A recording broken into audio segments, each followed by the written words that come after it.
My presentation is an attempt to contribute to the mapping of contemporary practice with an objective, the one of underlying in more details the diversity of contemporary practice and of highlighting the specificity of the EU position and practice in respect of unilateral and extraterritorial sanctions. In my introduction, I would like to highlight 3 points. The first point is about the way the European Union is adopting unilateral sanctions, so you all know that it takes the form of EU restricted measures. It follows a two-step procedure. The first step is the adoption of a decision by the European Union Council under Article 29 of the Treaty on the European Union. So you have to look in the preamble of such a decision to know whether it's actually implementing a UN multilateral measures or whether it corresponds to a unilateral sanctions taken by the Union on its own initiative. Then, depending on the competencies that are at stake, the European Union will implement through a regulation adopted under Article 215 of the TFEU. This is what we call direct implementation in European administrative law. And this is the case, for instance, for the freezing of funds very, very frequently. In more rare cases, we go to indirect implementation by member states only without a regulation, and this mostly concerns trade in arms. This being said, I also wanted to stress that EU restrictive measures and unilateral sanctions are tools of foreign policy. And this has to be very clear. So the Union is following a political agenda when it imposes unilateral sanctions. It is clear from Article 3.5 of the Treaty on the European Union, which says that the Union shall uphold and promote its values and interests.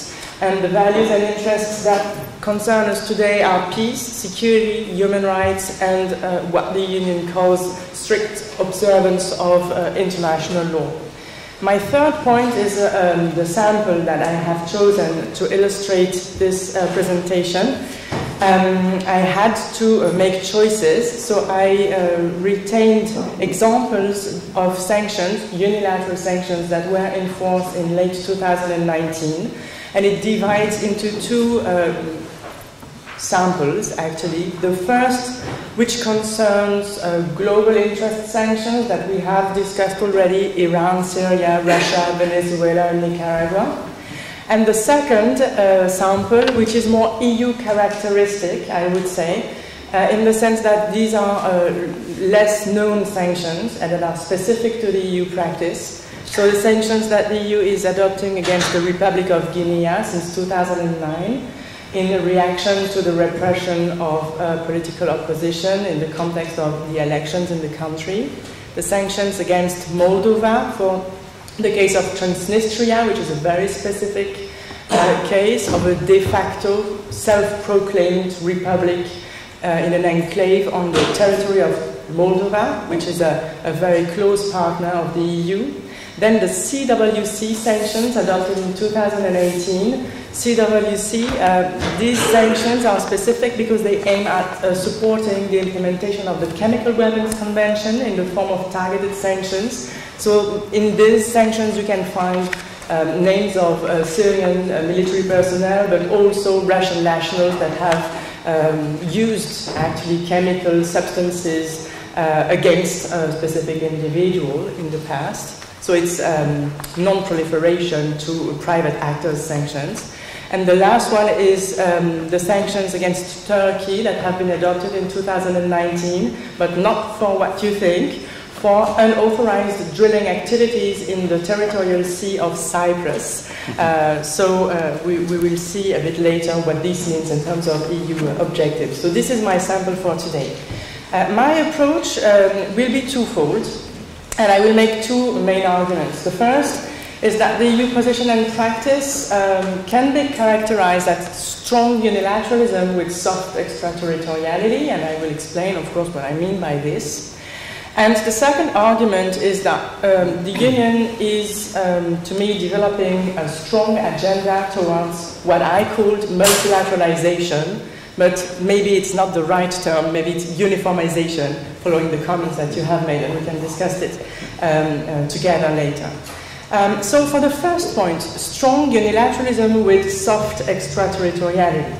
This first characteristic of strong unilateralism on the one hand is illustrated when you look at the material and the personal scope of the EU unilateral sanctions. I have drawn a table which is of course too small for you to read in detail, but you can see in the left-hand column that you have sectoral measures and individual measures.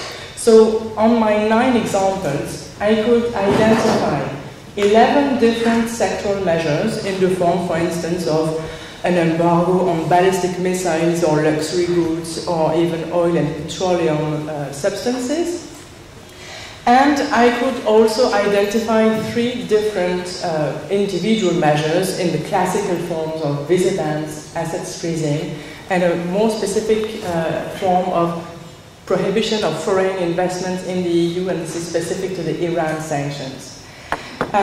This is interesting to note that as it comes to the personal scope of the unilateral measures of the European Union, they all affect formally a state.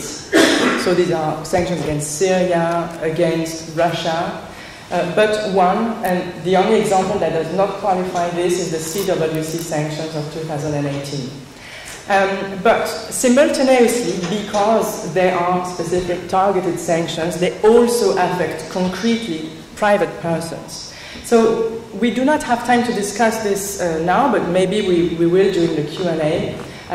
You know that within the EU legal order there is a very important line of litigation about EU restrictive measures that has developed, and I just wanted to recall that the targets of these measures can seek the annulment of their listing before the European Court of Justice, and in some rare cases they can also get damages for their wrongful listing, but it is a very, very small part of current practice.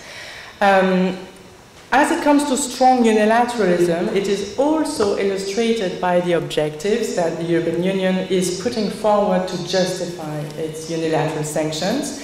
And in my sample, my 9 examples, I could systematize 4 different justifications.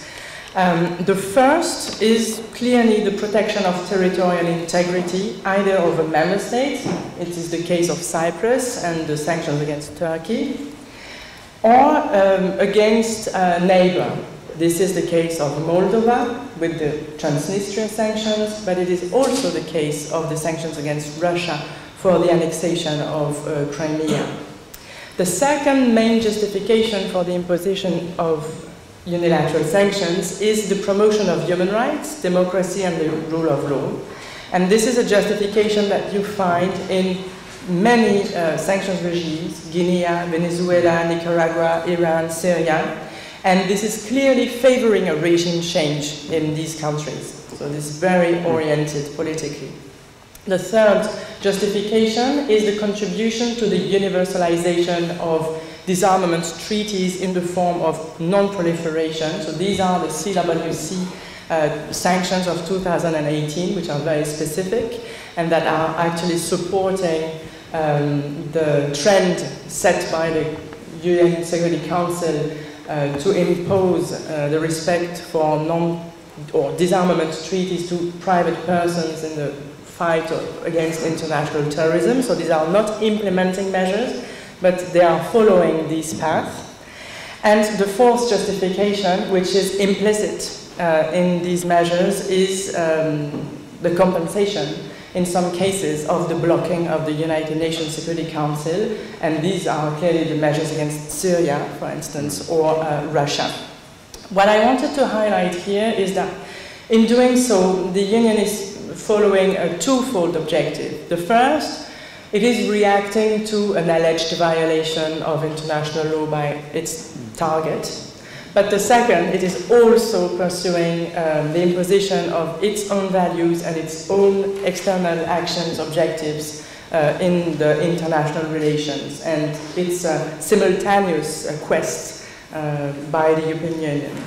So this being said, the Union practice is also characterized by soft extraterritoriality, so to say. By soft extraterritoriality, I mean uncontroversial or lawful extraterritoriality. So this is a sample article that I could find in the Syria or the Venezuela sanctions, but you can find it in many other cases, where the nexus that is used to connect to a state is the nationality nexus in a very classical way. So these sanctions are binding on nationals, but also prohibiting the use of flag vessels or aircrafts. We've already talked about this nationality nexus. It's absolutely not controversial under international law. Along these lines, the European Union is also adopting guidelines for its sanctions policy, and in the last version of 2018, it clearly states that it will refrain from adopting legislative instruments, so this is regulations, having extraterritorial application in breach of international law. So this is not a binding instrument. It's a political, programmatic, and also maybe administrative document, but it is telling us about the way the EU conceives its own practice. And finally, on extraterritoriality, I wanted to recall the explanation of vote by the European Union in the UNGA last 2 weeks ago. It's about the Cuba resolution. We've talked about it already, where the European Union explains that we have firmly and continuously opposed any such measures, so the US embargo on Cuba, due to their extraterritorial application and impact on the EU in violation of commonly accepted rules of international trade, and no surprise, it also condemns the activation of Title 3 and 4 of the Helms-Burton Act in 2019. So we can discuss whether this is strong enough, but it clearly follows the line that has been set up in the 1990s, and it's a very coherent position on this. So once we've seen these points, I wanted to stress, second, the fact that the European Union is implementing a very strong agenda of multilateralization, what I called it like that, but we can discuss it, of its unilateral measures. So what I mean by multilateralization here is this political objective to achieve a broad implementation of its unilateral measures to ensure their effectiveness. So in contradistinction with UN multilateral measures, unilateral measures are imperfect by nature because they are only implemented by one single actor or a group of actors.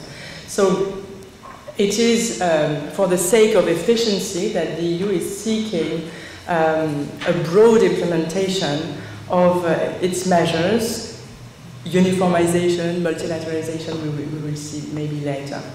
It seeks this multilateralization informally first, and it can do so through a very simple act, it's invitation. You often find this article in the end of the CFSP decisions. In order to maximize the impact of the measures provided for in this decision, the Union encourages third states to adopt similar restrictive measures.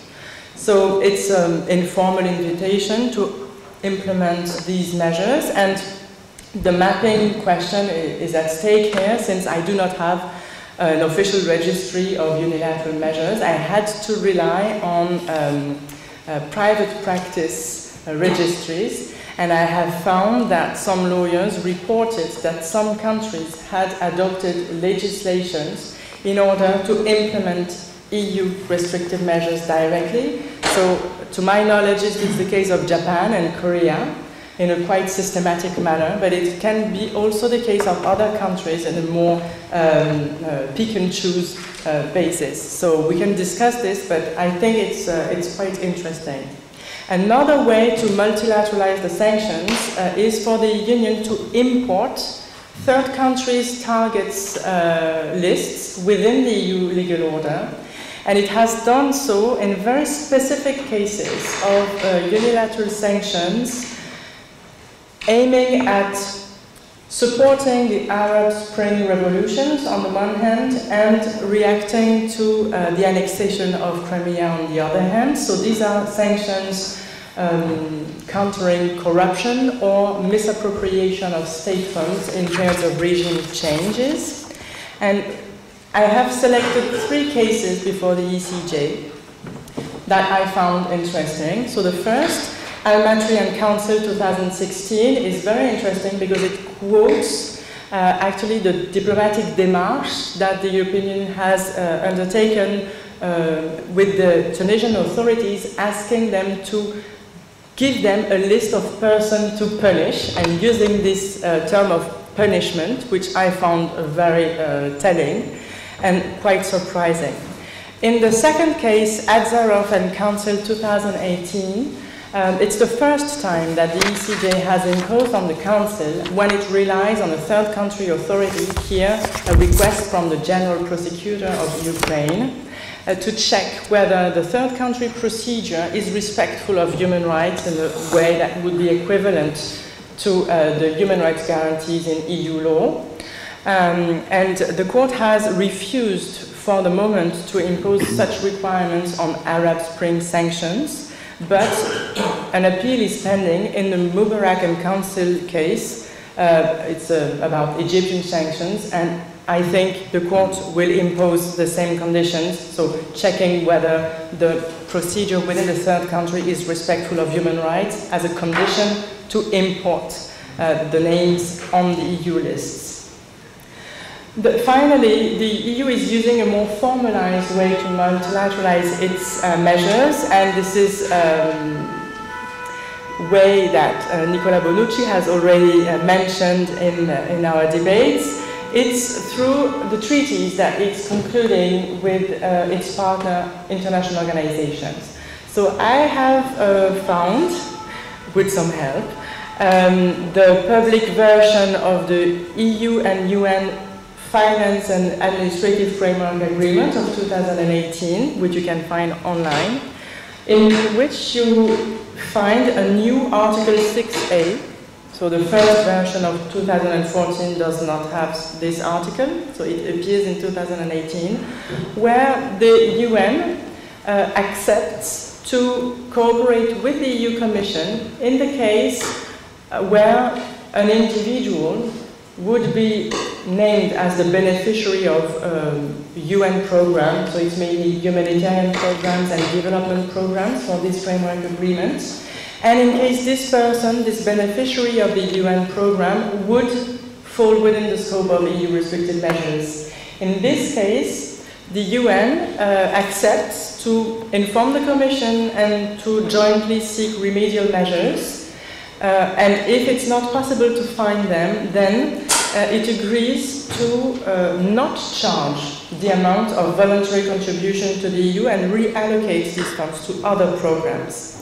To me, and I'm not a professional of these kind of framework agreements, it seems much more simple to change the name of the beneficiary rather than reallocating the resources in terms of day-to-day administration. So I can foresee that if I am listed under the EU restricted measures, it is very probable that I will never be the beneficiary of such a UN program. It can be considered quite logical that the European Union does not want to put somebody on a targets list, for instance, for human rights violation in Syria, and that this person could use economic resources from the EU through a UN program. This can be quite logical, but on the other hand, if the listing is not grounded enough, we know that this person would have to undertake years and years of proceedings in front of the ECJ. And in the meantime, it will be de facto excluded of many other regimes. I think this is one example, but there might be many side effects of being on the EU targets list. And this will be my conclusion, actually, on this point. It's on the effects of multilateralization, although it is not extraterritorial, so it's another tool of multilateralization, but still it is. And I want to use the words of the UN Special Rapporteur on the negative impact of unilateral measures on human rights in his mission to the European Union in 2018, where he could discuss the EU practice in a very diplomatic way, but nevertheless, he considers that it is questionable whether multiple sanctions regime add up to comprehensive sanctions in effect, such as it is the case for the 52 packets of sanctions that are currently targeting Syria, and he wonders whether it is not amounting to the reintroduction of a comprehensive embargo against the country, so it would bring us back to the situation in Iraq in 1990, which is quite problematic. And clearly he quotes a scholar, Matthew Happold, who has worked on this subject and who considers that these very broad unilateral measures inevitably affect the economy of the country and therefore the right to development and probably other human rights. So I think this is something we're going to discuss further tomorrow, but I wanted to stress that although the EU is not using controversial extraterritorial tools to achieve its multilateralization of its unilateral sanctions, it raises somehow similar questions. Thank you very much.